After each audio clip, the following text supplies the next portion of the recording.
بسم الله الرحمن الرحيم. إنا نحن نزلنا الذكر وإنا له لحافظون.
The word Qur'an doesn't mean a book. Qur'an means a recitation, that which is being recited. It's oral, it's out loud.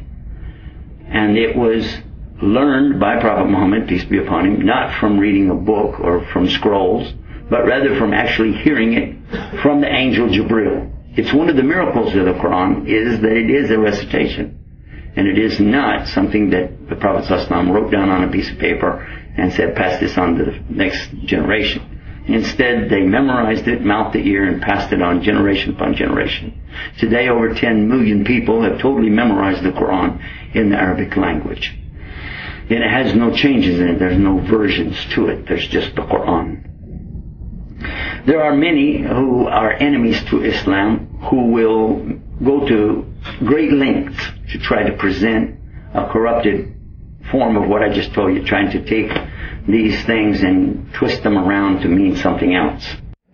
But it's very easy for you to check these things out, and it's up to you to use your own brain, and you can simply do so. The first thing I'll do is tell you the word Allah. I just mentioned to you that it's very clear that this is a word used in the Bible before there was the English language.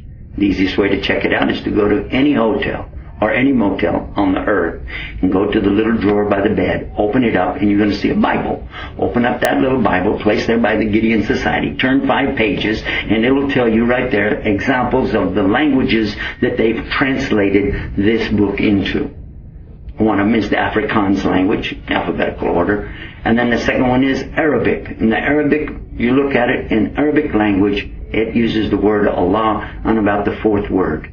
Alif Lam Lam Ha, it's right there. And by the way, just in case you wanted to know, the verse that they translated is out of the New Testament, John 3:16. For Allah so loved the world. So be sure you understand that if somebody comes and tells you something different, you can prove what the truth is. And remember that it's the Muslims who have the commitment to the truth.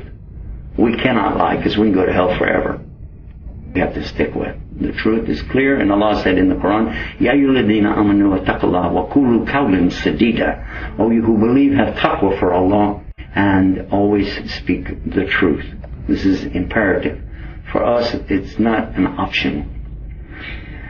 The other reference that I made to you about the Quran itself, there are those who come along and try to tell you, oh, there's this version and that version. And actually this year, when we were in Colorado, somebody stood up in the back of the room and said he was an Arab and he was more able to tell us about the Quran perhaps than yours truly, because after all he's an Arab, and he mentioned what country he's from. Then he began to say that he's himself seen different versions of the Quran in the museum, and he mentioned in England. Well, of course, that's where he stepped in it pretty bad, because I happen to know exactly what he was talking about.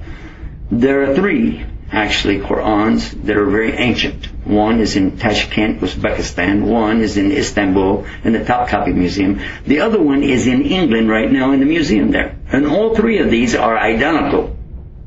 He didn't mention that. He said they're different from what we have today. He's right. They're very different from what we have today.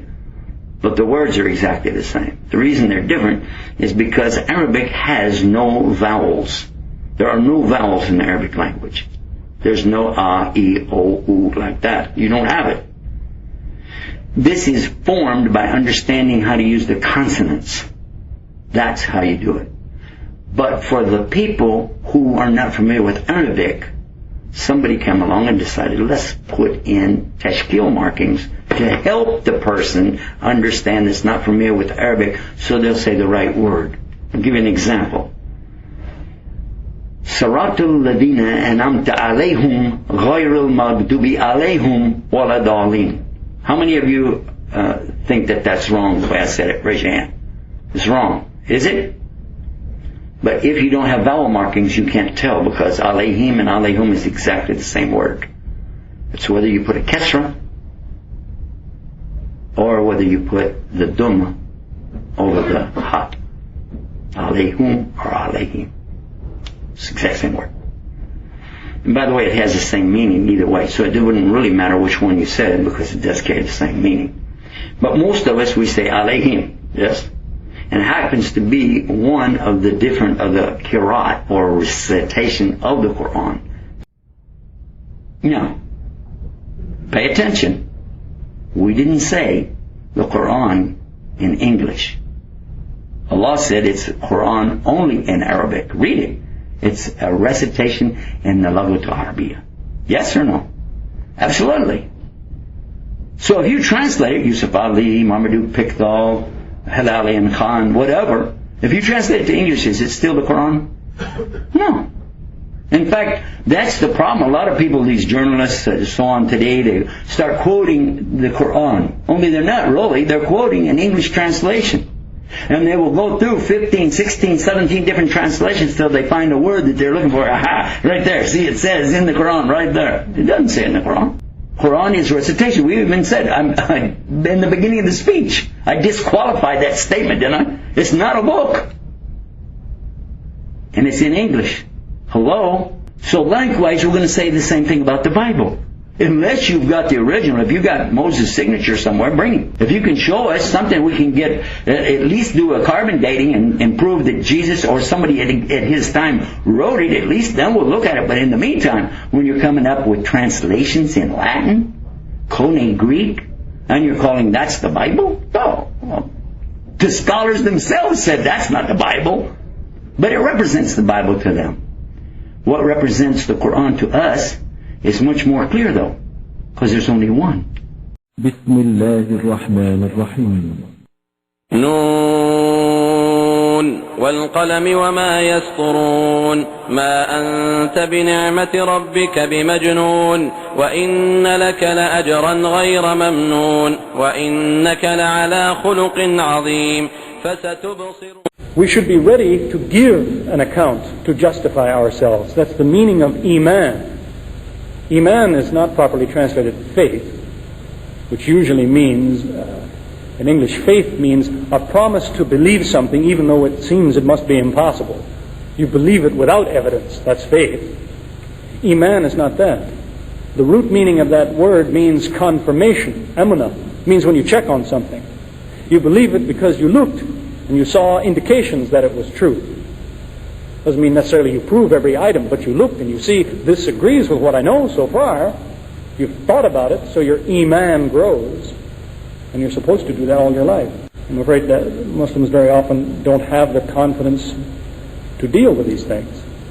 And yet you have the ayah in the 25th surah, the 33rd ayah, where it says, there is no question that they bring you, but we give you the best answer and the explanation of it. I have mentioned in 7 years of giving lectures in various places that I have basically only heard 35 questions. Now, I've heard hundreds of people ask questions, but I've heard about 35 different questions. That's all. The Quran says no matter which question they bring you, we give you an answer. It's an interesting thing you'll find if you look in the index of the Quran. This is an index of every word in the Quran, al-Muwajim al-Mufahris. It's what you should expect to find according to this ayah. It says, for every question they bring you, we give you an answer. Allah says the answer is here. If you look up the word in the index, qalu, it means they say. You'll find it's in the Quran 332 times. 332 times the Quran says, they say such and such.